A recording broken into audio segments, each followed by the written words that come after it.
RG Kar medical কলেজে মহিলা চিকিৎসকের নির্মম হত্যার প্রতিবাদে এবং দোষীদের ফাঁসির দাবিতে অবস্থান বিক্ষোভ তৃণমূলের। আরজিকর কাণ্ডে তোলপাড় গোটা রাজ্য। দোষীদের শাস্তির দাবিতে সরব রাজনৈতিক দলগুলিও। সেই মতো শনিবার গঙ্গাজলঘাটি ব্লক 2-এর তরফে এবং জিতেন গোড়াইয়ের সভাপতিত্বে একটি পথসভার আয়োজন করা হয় গঙ্গাজলঘাটি দুর্লভপুর চৌমাথা মোড়ে। রবিবারের মধ্যে সিবিআইকে আরজিকর কাণ্ডের তদন্ত শেষ করার এবং দোষীদের গ্রেপ্তার করে ফাঁসি দেওয়ার দাবি ওঠে এই পথসভা থেকে। আরজিকরে আমাদের একজন ছোট বোন তার প্রতি যে ঘটনা ঘটেছে তার জন্য আমরা সকলেই মর্মাহত, অনুতপ্ত। আমরা পরবর্তী ক্ষেত্রে দেখলাম ঘটনা ঘটার 3-4 ঘন্টার মধ্যেই বাংলার জনপ্রিয় মুখ্যমন্ত্রী মমতা বন্দ্যোপাধ্যায় একটি সিট গঠন করে তদন্ত করার নির্দেশ দিয়েছিলেন এবং সেই সিট তদন্তকারী সংস্থা 24 ঘন্টার মধ্যেই আরজিকর ঘটনায় একজন দোষীকে গ্রেপ্তার করেছেন এবং মমতা বন্দ্যোপাধ্যায় সাংবাদিকদের সামনেও ঘোষণা করেছিলেন যদি কারুর কোনো এজেন্সির প্রতি তদন্ত করার ইচ্ছা থাকে তাও তিনি করাবেন। আমরা মনে করি মমতা বন্দ্যোপাধ্যায় সঠিক রাজধর্ম পালন করেছেন, কিন্তু পরবর্তী সময় আমরা যখন দেখলাম যে ভারতীয় জনতা পার্টি এবং সিপিএম তারা বাংলার সম্মানকে ছোট করার জন্য যে নোংরা রাজনীতি তারা পশ্চিমবাংলায় শুরু করলো। একদিকে আমাদের বিরোধী দলনেতা শুভেন্দু অধিকারী, যিনি 2021 সালে মানুষের কাছ থেকে পরাজিত, 2000 লোকসভা নির্বাচনেও বাংলার মানুষ বিজেপির বিরুদ্ধে রায় দিয়েছেন। সেই শুভেন্দু অধিকারী বর্তমানে পাগলের মতো তার পরিস্থিতি।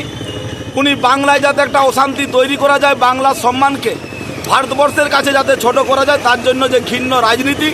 14ই আগস্ট আমরা যেটা দেখলাম রাত্রিবেলায় আরজিকর হাসপাতালে সিপিএম বিজেপি দুষ্কৃতীরা যেভাবে আরজিকর হাসপাতালে ভাঙচুর চালালো, ওষুধপত্র লুট করলো, তার বিরুদ্ধে আজকে আমাদের প্রিয় নেত্রী মমতা বন্দ্যোপাধ্যায় সারা পশ্চিমবাংলায় প্রত্যেকটি ব্লকে দলের কর্মসূচি করার নির্দেশ দিয়েছেন। আমরা সেই নেত্রীর নির্দেশে গঙ্গাজলঘাটি ব্লক 2 তৃণমূল কংগ্রেসের পক্ষ থেকে সর্বস্তরের নেতৃত্ব, কর্মী, সমর্থকদেরকে সঙ্গে নিয়ে আজকে আমরা দুর্লভপুর মোড়ে এই বাজারে আমরা অবস্থান কর্মসূচিতে বসেছি এবং আমাদের অবস্থান কর্মসূচি থেকে আমাদের বিভিন্ন বক্তারা আজকে কেন্দ্রের যে বিজেপি সরকার, অন্যদিকে যাদের পশ্চিমবাংলায় কিছু নেই সেই শূন্য সিপিএম যেভাবে বাংলার সম্মানকে নষ্ট করার চেষ্টা করছে তার বিরুদ্ধে আমাদের নেতৃত্বরা বক্তব্য রাখবেন।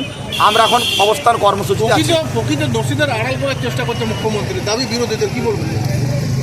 আজকে যদি আপনি বিজেপি শাসিত ভারতবর্ষের অন্য রাজ্যগুলোতে দেখেন, মণিপুর দেখেন, উত্তরপ্রদেশ দেখেন, গুজরাট দেখেন, সর্বত্রই সেই জায়গার কোনো মুখ্যমন্ত্রী এত সুন্দর রাজধর্ম পালন করার কথা বলেনি।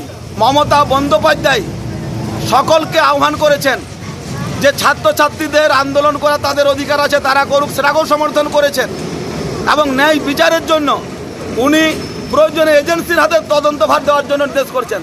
মমতা বন্দ্যোপাধ্যায় বলেছেন আমাদের কোথাও কোনো লুকানোর চেষ্টা নেই, বিরোধীদের পশ্চিমবাংলায় কিছু নেই। বিজেপিরা চাইছে তারা মানুষের কাছে পরাজিত, তারা চাইছে যদি বাংলায় অশান্তি করে আমরা ক্ষমতা আসা যায়। আর সিপিএমের কথা আমাদের বলতে তো লজ্জাই লাগে। 34 বছরের সিপিএমের শাসন বাংলার মানুষ দেখেছেন।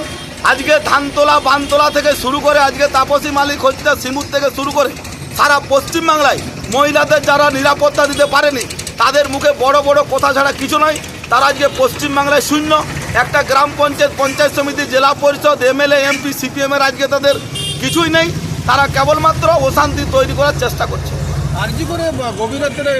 শাসক দলের চক্রান্ত এটা, যারা পাগল তারাই বলবে শাসক দলের চক্রান্ত। আজকে মমতা বন্দ্যোপাধ্যায়ের পুলিশ 19 জনকে গ্রেপ্তার করেছে আরজিকর হাসপাতালের ঘটনায়। সেই 19 জনের মধ্যে 10 জন তারা নাম করা সিপিএমের কমরেড, ছাত্র নেতা, তাদের ছবি আজকে প্রকাশ্যে আসছে। আজকে সাধারণ মানুষ দেখল সিপিএমের ডিওয়াইএফের নেতা।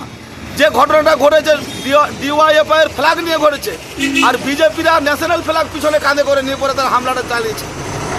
তখন দেখেছেন মমতা বন্দ্যোপাধ্যায় দোষীদেরকে ধরছে, একটা তদন্ত করার জন্য একটা সিট গঠন করে দিয়েছেন। মমতা বন্দ্যোপাধ্যায়ের প্রতি বাংলার মানুষ পূর্ণ আস্থা রাখতে চলেছে, তখন তারা এই ঘটনাটা ঘটেছেন আরজিকরের ঘটনা।